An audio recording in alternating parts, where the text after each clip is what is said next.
for to be in pictures.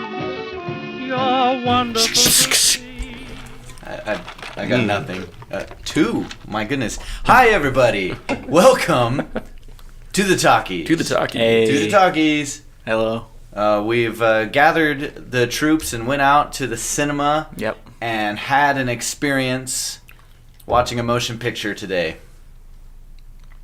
Ready Player One. Now I'm excited to dive into this with you guys because you guys are gamers and have lots of gaming experience to draw upon in talking about things they got right and wrong with regards to that whole world. Mostly wrong. Mostly wrong. And I read the book and can comment on how badly they mutilated the great book. That's what you do. That's what you do after you've read a book and then saw a movie. Where to begin? Well, movie was good. You know what? I'll jump to this. I'll take your bait, D. This movie was good. I was really quite pleased. I liked it. It's not that my expectations were all that low because it is Steven Spielberg. Steven Spielberg. You've heard of him? Did he? He made that summer blockbuster Color Purple. Oh, right. yeah. And That was The a while War back. Horse. 1941. 1941. Oh, yeah. That was very good. He occasionally has awards talk around his name. Yeah. So he's hit or miss. He's hit or miss. Yeah. He did that Crystal Skull movie. Oh, yeah. I yeah, love yeah. that one. There was Anyway. I think there was a small indie film that came out a while ago called Jurassic Park. E.T. and Jaws. Have you guys ever heard of those? Anyway. What was that? Hated them. It sounds like we don't like Spielberg. Steven Spielberg directed Ready Player One. Yeah. Which, I can't imagine, he's the perfect choice for He's it. getting more and more, it seems like he's getting more prolific. Oh, yeah. Right? He is, yeah. No, he's doing if you 2 go features back a year. through his IMDb, check out all the movies he's made. It used to be you'd get a Spielberg movie every 3 years. Yeah. Every 4 years. Yeah. And now it feels like we get 2 a year. Yeah. He's doing 2 years. I mean, we just had The Post. Yep. The year before that, it was BFG and Bridge of Spies, which were pretty close to each other as well. And then Tintin before that. Tintin is an awesome was movie. Great. He's been directing a lot. Constantly. Yeah. And, why would you say he was the perfect bet for this film? Well, because it deals so much with his wheelhouse. All of his... it takes place in the 80s and pop culture of the 80s. Oh, yeah, sorry. Takes place in 2049. It may as Blade well Runner. be the 80s. Blade Runner Oh, 2049. yeah, it does take place in Blade Runner. It's in the same universe. Wow. Well, it's all based around the pop culture movements of the 80s that Spielberg had a huge influence on. Right. That is so.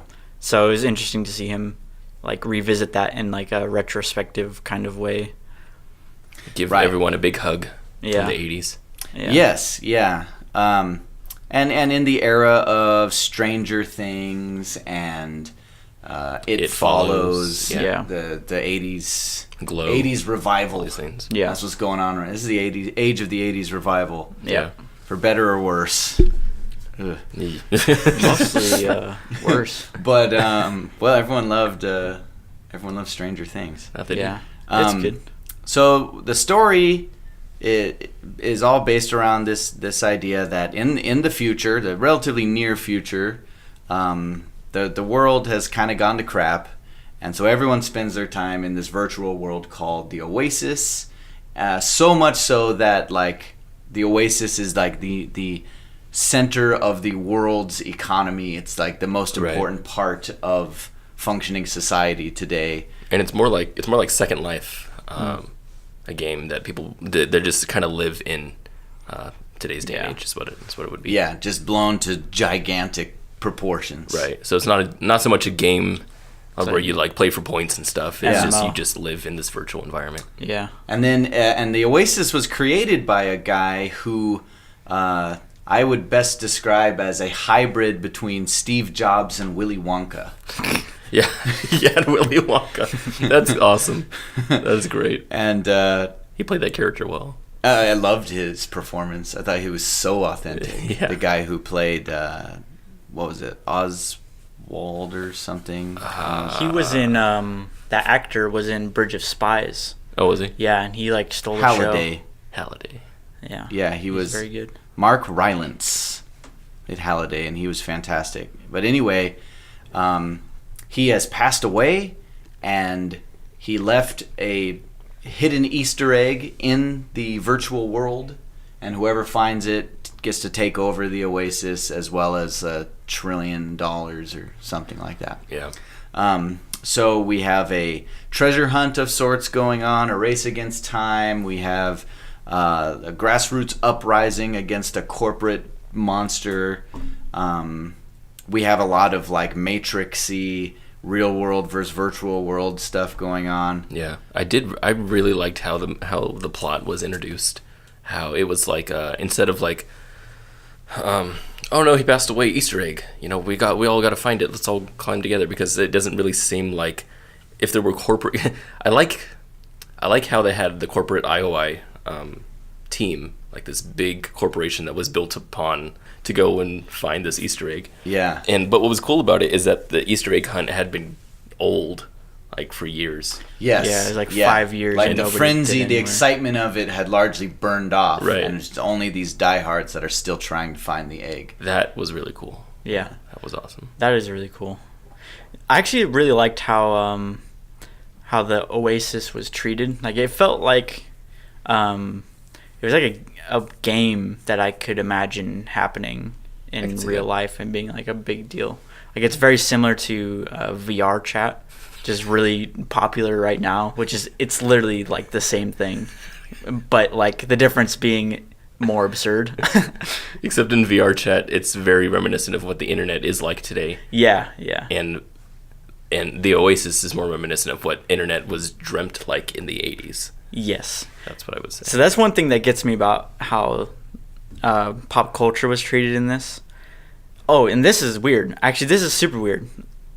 In the trailer, Wade Watts is like, and I love the 80s. I wish I was born in the 80s. I love all the pop culture of the 80s. It made it seem like it was a unique thing to him, that it was just his interest.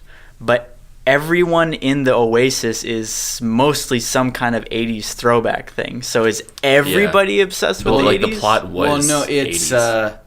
it's Halliday was Oh, he created the Oasis, yeah. I missed and that. so his Yeah. obsession influenced Oh. everyone. Right. You know, Gotcha. and they know that the clues to solving the Easter egg hunt are going to be found in 80s pop culture. Gotcha. So Okay. that's why everyone's sort of preoccupied with that. Bias. He's not letting people. But it have was their own interesting. I taste. think you're right that this version of the future seemed to be a vision of the future that was dreamt of in the 80s. Yeah. Yeah. Right? Yeah, definitely. It doesn't look like the logical place we're going to from now, No. but something that would have been dreamt up by Steven Spielberg in the 1980s. Right. Yeah, you yeah. know? Yeah, this is what it was odd about the movie that kept coming back to me, was like I'm watching it and I'm thinking this is a Spielberg movie. Like I couldn't get out of the idea that I know what Spielberg is like as a filmmaker, and now I can just see his imprint on everything. And this was very him. Oh, yeah. And Top to bottom. Yeah, we talked about it on the way back where we said that Spielberg almost creates his own world in film. It's like this world doesn't exactly follow the rules of our world, but it follows the Spielberg rules. And it doesn't bother you. No, and it works. And Yeah. it totally works. Because he's a good filmmaker, because he Yeah. knows what he's doing. Yeah, and I think that's a challenge that he expertly pulls off in doing some world building that involves setting up rules, right, that have to be observed for the story to make sense. Yeah. But doing it in such a way that we don't have to be overwhelmed with rules. Like, most of it was not explained. Just enough for you to be like, okay, when a character dies, instead of blood coming out, all their coins start spilling out Right. for others to collect, and, you know. that they just snuck that line in somewhere, and then you understood that, and you see that play out in the consequences of all the battle action. And Yeah, that was a weird thing. That's a weird thing. It's because when people die, they explode in the coins, and it's like, which is hilarious. It's awesome. And then this guy gets part of him cut off. He's just bleeding and he out bleeds coins. So that doesn't make any sense. No, there's a rate at which you're losing coin. There must be a rate. Like for an arm, coins will be falling out at $1 a second. But that all that was like he gets cut off, and then the brighter wood, and he's bleeding coins. Yeah, well, yeah, it's a visual gag, yeah. Right? But it makes sense. It worked. It technically doesn't make sense, but it makes sense to In the me movie in world. in like Spielberg logic, Right. kind of visual way. Right. So this film is not profound by any means. It's a fun time at the movies, right? We're talking about like a popcorn movie, the summer blockbuster type film. Right? Yeah. But we just saw another film. Another film that was attempting to do the very same thing in Pacific Rim 2. Yeah. Yeah. Sorry to bring that up, guys. I know it's too soon. Too soon. Ugh. And so Pacific Rim. Pacific Rim 2 was really bad. And this one really, it hit all the pleasure points you want from this kind of movie. It worked, like, across the board. Yeah. And the thing that really stood out to me was that I felt invested in all of these characters. Mm-hmm. Even characters that were tiny seemed to have enough development to where I liked them. What do you think? Yeah, I would agree but this is coming from a book, though. True, but often that's where adaptations fail. Well, they have, because books have pages and pages. Yeah, no, you're and pages. right. You're right. But they do have at least have a history here, and I think the person who made Pacific Rim 2 was drawing. It's a sequel. They had a history. No, was all yeah, new they had, characters. but they had new characters, right? Yeah, and so they were just making, and they were very much movie characters. Yeah. Where they exist only in that universe. You couldn't see them in real life, except for maybe John Boyega's character a little bit, but yeah, and those ones were so just like written in because they need to be written in. But this one does feel lived. They in. took the time to give something interesting to everyone. Yeah. And there were a lot if you think about it. So there's like the 5 main characters on his little team. Right. Right? There's the guy who has like a skull torso who's like a assassin, like the comedy killer relief. for hire type, right? There's the guy who's the CEO of the evil corporation. There's his right hand hench woman, right? And all of them had sufficient character development for us to anticipate how they might act in any one situation. That's hard to do. Yeah. I mean, Yeah, it is hard to do. to develop more than one character at all takes some serious screen time, and they did it really well. Yeah. Well, it's a longer movie. It's like 2 hours and 18 minutes long. Yeah.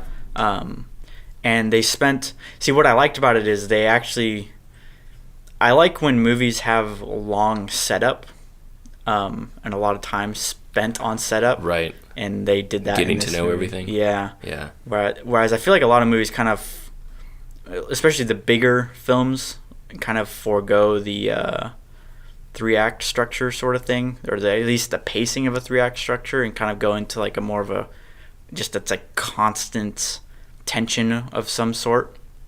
Where actually Tomb Raider, I think, did a good job of that too, where there was a lot of good setup. Yeah. So I really like that it took a lot of time to set up these characters and watch them meet and get to know each other. Like, you don't even see the in live action character of that girl. I don't remember her name. Artemis. Yeah, I think that's her name. I don't know. Her screen name. Yeah. You don't get to see her in person until like a little over, maybe halfway through the movie. Yeah. Which is really cool. And she's like a major player in that film. Then one thing I was worried about going into this movie was how they were going to do set up stakes for death in the characters dying in the game, where it doesn't really matter. But I thought they did a great job of it by having it be a very punishing death, and where people like live in one character for like years. Yeah, no, and you could lose your real life fortune. Yeah, you Like, lose everything. They show a guy in like Japan trying to commit suicide because he just died in a video game. Yeah. Yeah. I love that they set up those stakes properly and really effectively.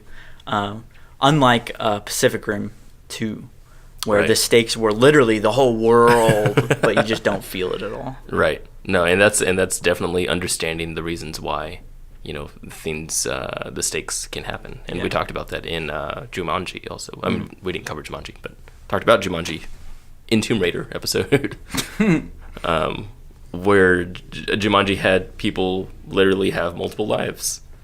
And like, what do you do with those kinds of stakes? But you could feel it. You knew that that if they lost a certain amount of lives, then things become real. So at every time they lost a life, you're like, oh, oh no. I always felt that. So it was pretty cool. I also think there's a big difference between, I think stakes get more effective the more intimate you get with them. Yeah. So like Pacific Rim 2 stakes was the whole world's gonna blow up. That's it. You have to stop it. That's like such a massive stake that it's almost meaningless. Well, it's not relatable. Yeah, that's what it is. No one understands that stake because they've never actually had to deal with it themselves. Yeah, and so when Ready Player One sets up its stakes, it's still a large scale stakes where you're setting up like mortality of your digital character and your digital life, but they do it by showing little vignettes of individuals experiencing this hardship. And you bought into the relationships between characters, and I think that's where the stakes really become serious. Is that, and I did buy in to the fact that Parsifal was smitten with Artemis. That was totally believable. Yeah, I was in totally. He was making all the goofy, I'm an in love teenager mistakes. Right? And even though their romance sort of developed in the very tropey, fast-paced way it often does in movies, it seemed authentic to me.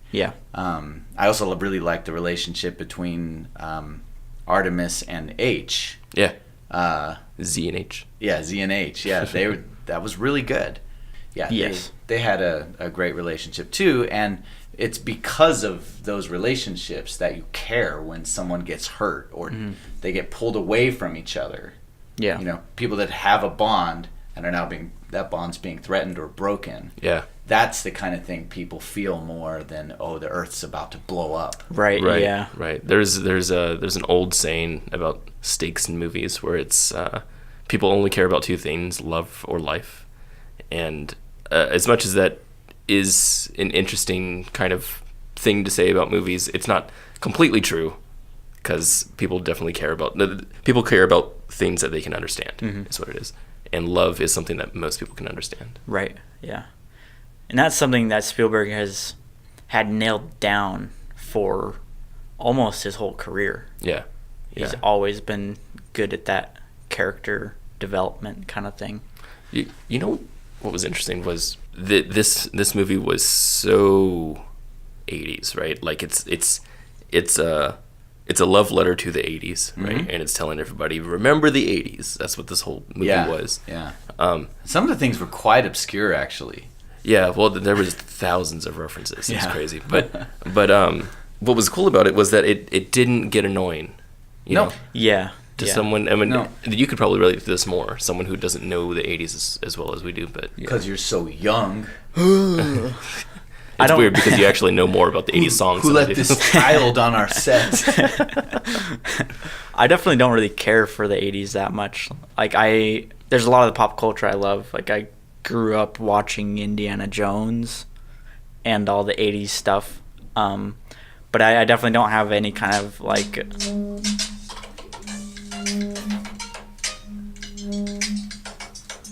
Hello? Oh, it's not mine. As you were saying, Taylor. Oh, yeah. But I definitely don't have this longing to see like 80s relive material. The decade you weren't alive in? Yeah, exactly. And I was worried about that too. You see a lot of the reference material in the trailer, right? You see the DeLorean, and you see all kinds of stuff, and there's literally hundreds, if not thousands, of pieces of intellectual property. So much. But this is a testament to Spielberg being conscious of the fact that story trumps gimmicks. Yeah. That's always. it. Yeah. Now compare this to the Lego movie. Yeah. Which is, it's fun for what it is. It's funny. It's well made. But the Lego movie is built on that idea of the gimmick getting a laugh, where it's like, hey, look, Batman. Hey, look, Han Solo in a DeLorean, Millennium Falcon. I wouldn't agree there at all. I'd say you're wrong then, because we've come to yet another impasse.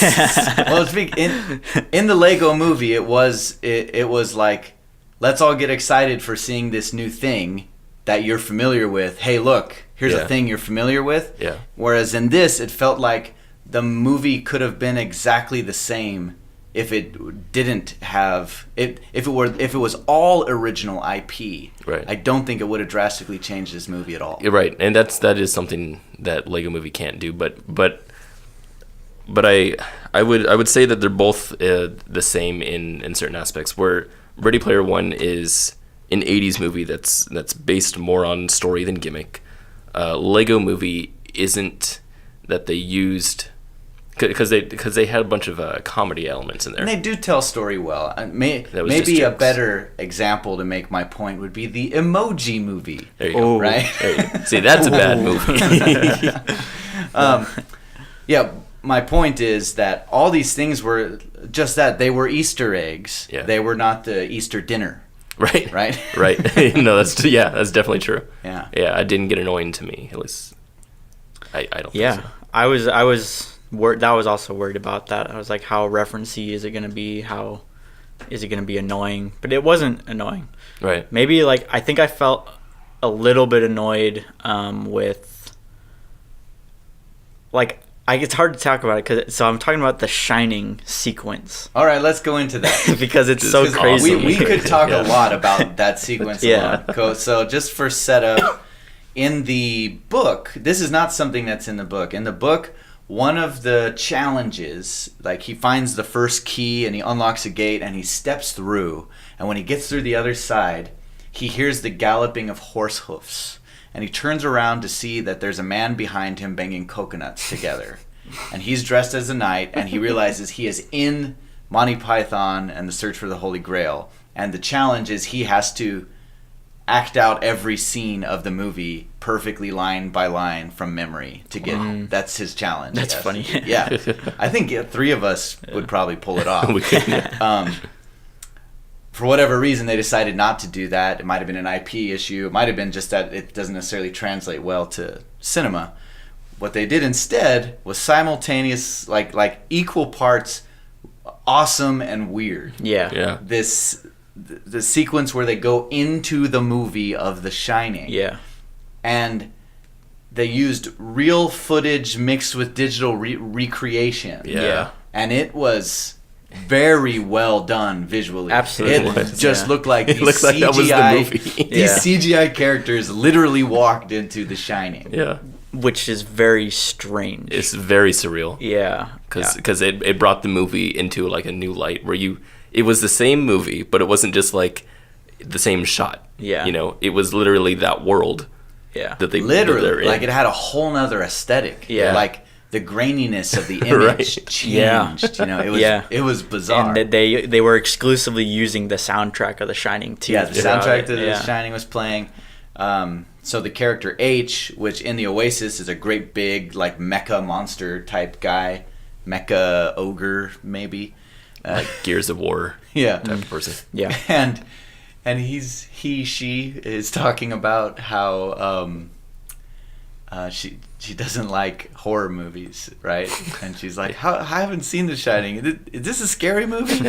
And everyone in the audience is starting to grin, and then the tennis ball hits her foot, and she's like, what is this? And goes and meets the twin girls, and it's perfect. Yeah, it's done. Very, very well done. You made a really good point of the mistake it made. Yeah, where it's like you're putting you're taking a film, you're taking a Kubrick film and you're putting it directly next to your film. It's gonna make your film look much worse. Right. Well, it's not just that. It's not that it's just any film. It's that it's a summer blockbuster. Yeah. It's like we're wandering from summer blockbuster into Stanley Kubrick's The Shining, which is one of the top 20 films, top 100. You know? This is one of the greatest films ever made, and it's like it does give you this jarring sense of like, oh, we're wasting our time here. This is a silly movie. We should go watch The Shining. Yeah, right. Let's go watch The Shining. We all immediately felt like we needed to go see The Shining, but that was pretty fun. I have to admit. It was an extremely. It was definitely a highlight. I admire that they did that. You know. Yeah. And it was interesting to me because they're definitely pushing this towards younger audiences. Yeah. Judging by the trailers that played before the movie, it's almost exclusively youth movies. But between the Shining sequence, a seemingly out of nowhere use of the F word, and a oh shoot, did we just summon Mandarin? Yeah. We just summoned Mandarin Siri again. By saying F word. By saying F word. Okay. All right. There was one like F word moment where you're just like, what? And then the use of Chucky as a weapon. All seemed like that was so weird. You know what it was though? That's a huge nod to the 80s. No, it is, yeah. Because 80s movies, in the 80s they tried really hard to make movies that appealed to the whole audience. Yeah. Right? So you'd have movies that were like very silly in concept, that maybe even have animated or cartoonish characters, but there would be a sex scene and lots of profanity and some like violent end, and it's all in one movie because they're like, we have to please everybody, you know.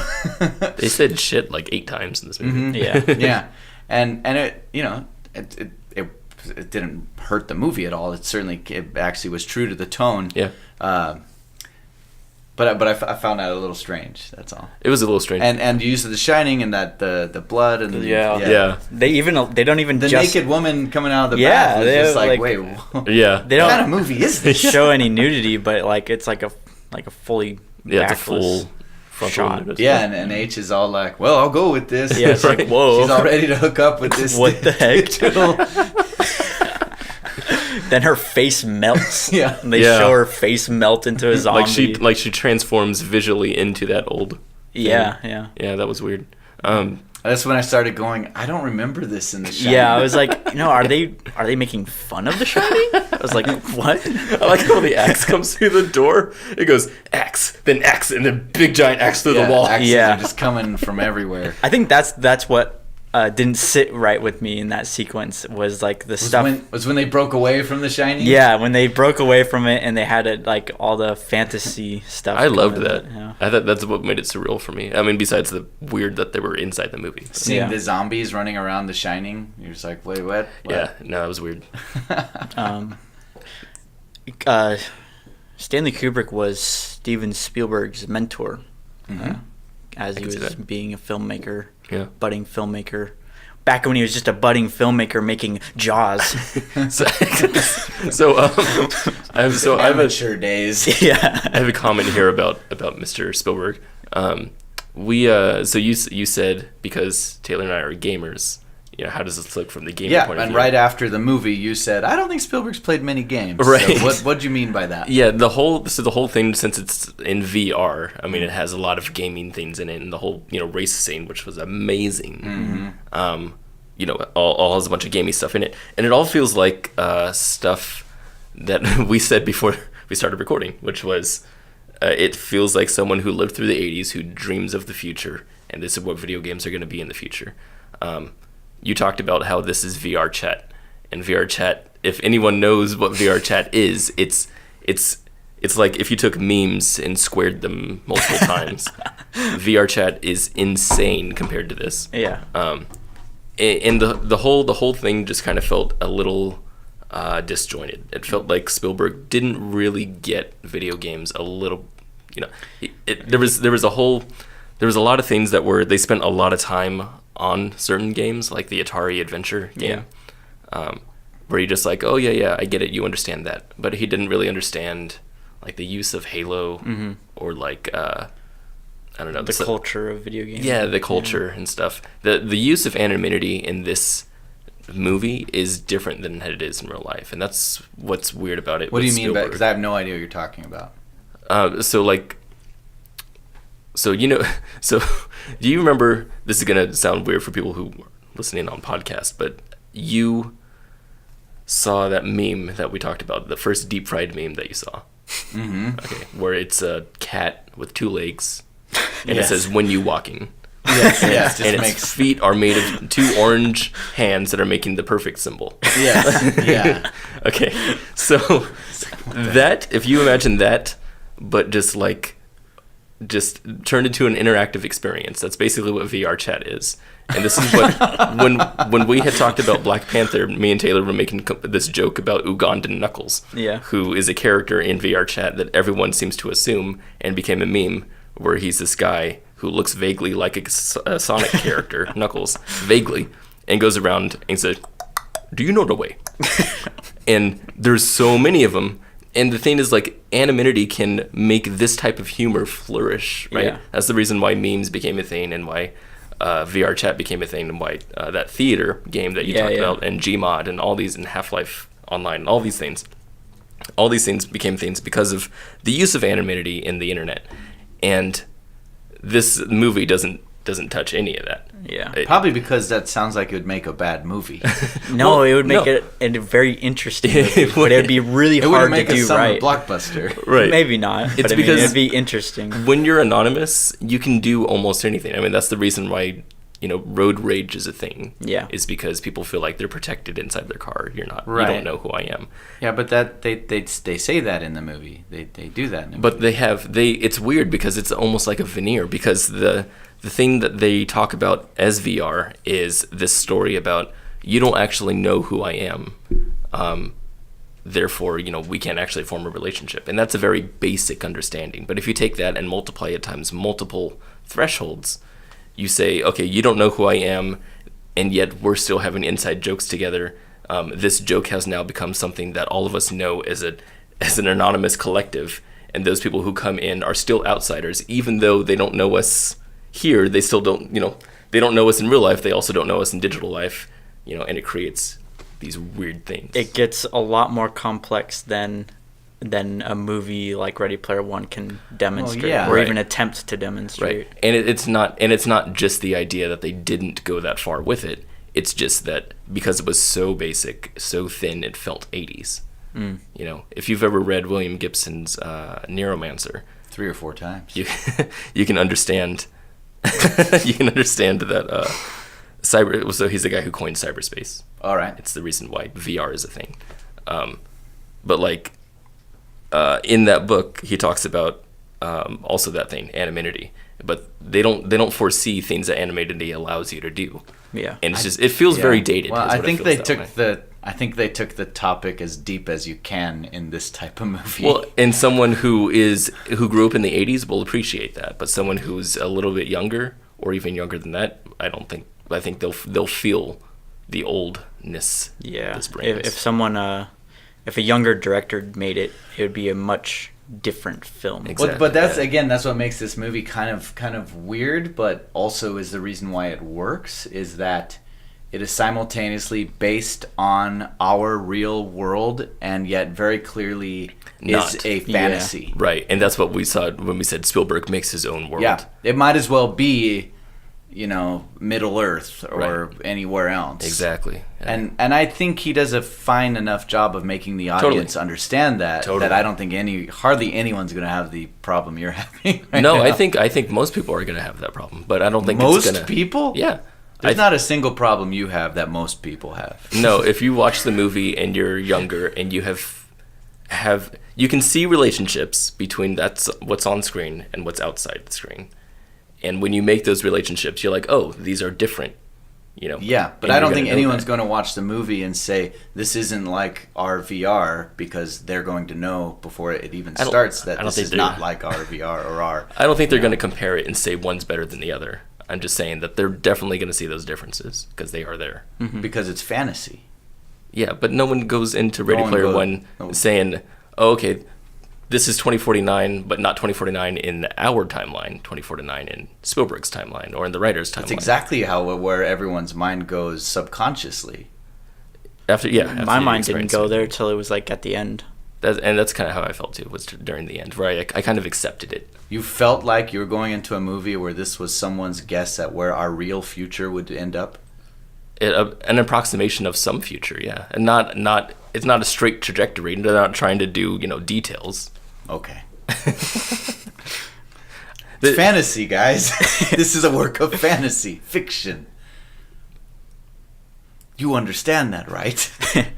No, well, what Dee is saying is true It's though, not real. because I don't know. It's like I feel like there would be a big difference in. I guess what I want out of a movie that's tackling this kind of thing is something that, and what I want out of a lot of movies is something that takes that kind of video game culture, because that's exactly what they're trying to get into. That's what it's VR chat is, the Oasis. It's the same thing minus like all the action, and do it in a way that's not so shallow, you know. Right.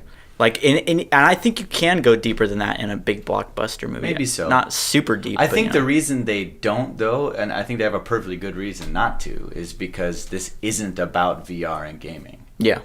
The VR and gaming is just a vehicle to tell a story about a fight for control over a resource. Yeah, and that's not a problem with That's the movie. what it is. To But- pander the 80s.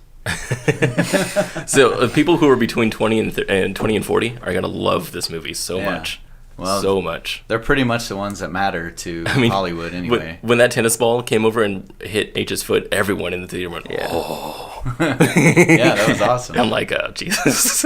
Also, if Or the Chucky part too. Oh God, no! It's Chucky. He's the craziest person ever.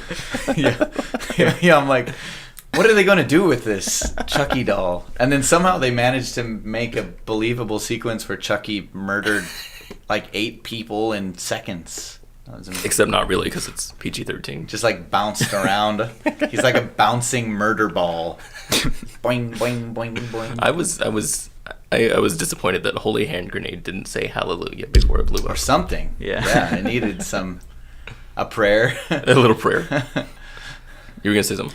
if they Count to 5. really did try to tap into true internet culture and what those games are like, it would be it wouldn't be rated PG-13. It would be a hard R. There'd be about 150-foot tall anime girls, and everyone would be running around shouting the most extreme racial slurs you could think Right. of. And it's That's what it would be. because that's the power of Threatening rape on each Yeah. other. because that's the power of anonymity. Yeah, exactly. Right? That's the reason. I mean, in video game culture, Right, there's a so- thing known as teabagging. Yeah. Right. Right. And that became a thing. Yeah. So I think what that comes down, the reason why you don't want that kind of anonymity in this sort of movie, Yeah. is because they want humanity. Because humanity is what connects us to the story. Well, you know right? what's- you had to leave humanity in. Have you seen Gamer? No. Oh, okay. So that's an interesting one to connect with this movie. It's completely different, obviously, but they use the power of anonymity to do different things. Where they have like they had a joke in here where H says she could be a big guy named 300 guy named Chuck, Yeah. right? 300-pound guy named Chuck. Where in Gamer they actually had that. They had this 300-pound guy who was playing this girl who was trying to get other guys to fall in love with her. And Yeah. And it was just it was stupid. It was a very stupid thing that Gamer did because they don't have the genius that Spielberg and this writer does. But anyway, By the way, the writer was Ernest Cline, who is the author of the book. Oh, cool. So that's why it's good. Why the characters are so well developed. that's good. Yeah. Yeah, I like when that happens. I think where some of this debate comes from is the age-old divide between science fiction and fantasy. I was gonna bring that up. Yeah. Right? Science fantasy. Right, whatever. That's what it is. There's only it's Science fantasy. I mean, if you're basing fiction on potentially real science or near real science, Yeah. or science that's believed to exist in the future, that's one whole storytelling medium which has a set of expectations that come with it. If you're not going to play with those expectations, that means you're abandoning science fiction. You're doing fantasy. Yeah. This was whole-on fantasy. Absolutely whole on fantasy. And I mean, when you take fantastical elements like so Lord of the Rings, for example, takes a world that it builds off of military stuff, because of war and things like that. But the thing is, like, there's so many different things that this movie references. It's hard to disconnect it fully from your life, because it uses not only drones. I know, it's weird. That's the weird line it totes. Yeah. So it's VR that's already here. Drones. And then a ton of 80s pop culture. The drones in this are like identical to our drones today. Right. Yeah. So that's why it's so hard to say that this is a fantasy movie that doesn't have anything to do with my world. The stacks they live in are made out of like 1990s RVs. Yeah. Like motorhomes. Yeah. That and the lingo of their That also gaming felt a little weird. Yeah. was all very, very modern lingo. I don't think anybody is going to say noob in 2049. Yeah. Like, But it's kind of weird if you try to create new lingo. I wish they would, though. I'd rather that they Some did. films do. Yeah. And I think it's really hard to pull off in something short. Like the examples that I have are series, TV series. Oh, yeah. My favorite example is Firefly, where they have a whole lexicon of words they use in different ways. Most of them is based on Mandarin. Oh, interesting. Like because the Chinese have dominated the world, and Mandarin's become the bigger language than English. Like whenever someone wants to swear, they swear in Mandarin in that film. That's cool. Yeah. Anyway, so yeah, what else to say about this movie? It needed more hard racial slurs and 50-foot anime girls. That would only improve it. More Ugandan knuckles. Yeah, more Nodaway. The other reason why I think why the makers of this, and again, the book's exactly the same. The book doesn't claim to be science fiction. But the reason why this story doesn't belong in science fiction is because it's a very optimistic story. And science fiction is by nature has a cynical element to it. Yeah. Just about every science Except fiction Star Trek. story has some kind of cynical element to it. Star Trek maybe being the exception, but I could start a pretty robust debate on whether or not Star Trek is science fiction. Or fantasy. I think it's really close to that line. People like to. I haven't seen Star Trek. People like so to I say can't that Star Trek is science fiction because it's much more Earth science based than Star Wars, as if those are the only two movies we can compare to each other. But honestly, it doesn't have magic. Maybe that's the reason why people tend to call it science fiction. I don't know. That's for another. It's science fiction, damn it! It's for another episode, I think. What's another movie that's very, very close to our world that's actually fantasy? And not obviously fantasy, but fantasy. Because I feel like Ready Player One is the first one that I can that's kind of that way. Sure. How about Enchanted?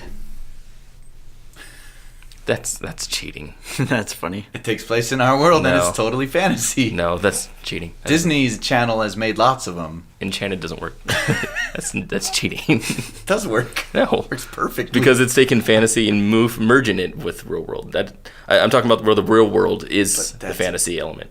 Okay. That's what you're saying, right? About Ready Player One. Sure, but that's never. Yeah, I'd say that's probably never really happened. Not really.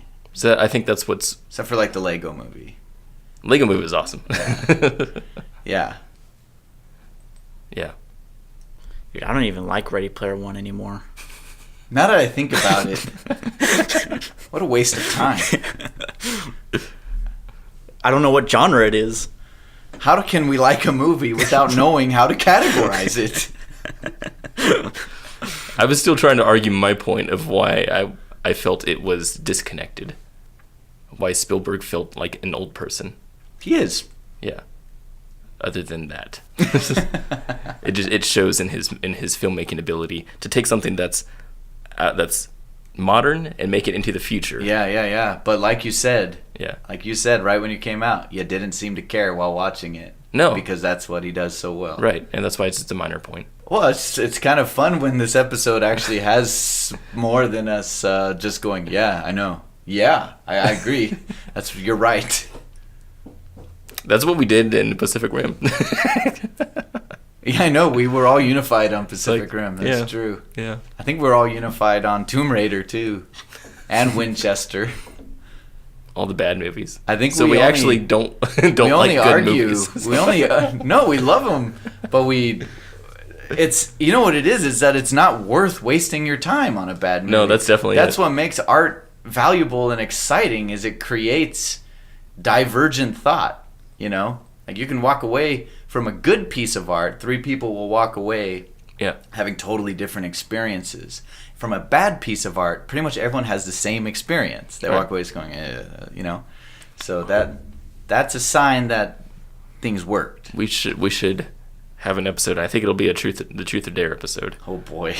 When we talk about what art needs to become good.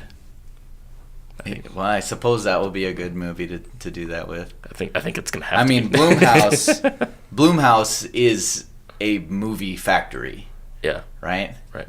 So it's hard. It's you know. And it uses the cheapest. They horror might be movies the to opposite do it, of so. art. Sorry, M. Night Shyamalan. It's weird. And Blumhouse and you could say Star Wars, right? Disney is kind of like that way too. Yeah. Marvel films even. Oh, yeah. Ooh.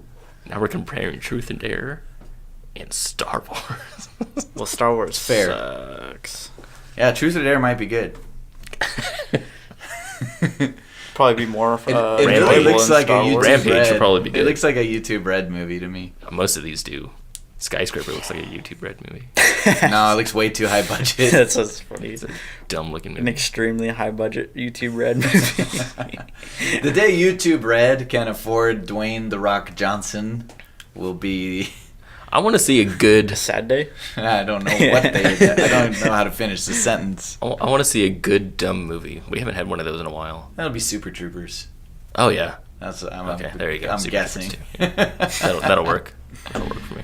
All right, I think we've about exhausted Ready Player One here. I got nothing to say. I thoroughly enjoyed it, and I think you might too. I I loved don't it. know. I can't say, But but it's quite fun. it was a fun time at the cinema. Yeah, it was good. I liked it. That race scene was cool. Yeah. Yeah, I felt like that was some of the best King Kong ever. Ever. Yeah. Yeah. Spielberg did it best here. That's the best King Kong movie. Yeah, it actually made Rampage look really terrible. Terrible. Yeah, it did. Wow. Mm. All right. Well, thanks again. We will see you next week for another film. We're watching A Quiet Place. Oh, interesting. Which we heard is actually not supposed to be good. terrible. We've been making fun of it for months now. Yeah. Because the first trailer's terrible. It looks The horrid. the trailer looks terrible. Everyone's telling us it's great. So I'm skeptical. we'll see. Tune in next We'll week see, for A yeah. Quiet Place. And until next time, I'm Kenneth. I am DeVaughn. I'm Taylor. Is that your full name? I'm Taylor. It's boring. Boring. My name is Taylor Mate. And we'll see you at the talkies. Oh, right. We have to do cans, but we don't have cans. Wow. For those listening, that was the cans All right. moment. You ought to be in pictures because you're wonderful to see. You ought to be in pictures. Oh, what a hit you would be. You ought ought to be in pictures. You're wonderful to see. You ought to be in pictures. Oh, what a hit you would be. Your voice would thrill a nation.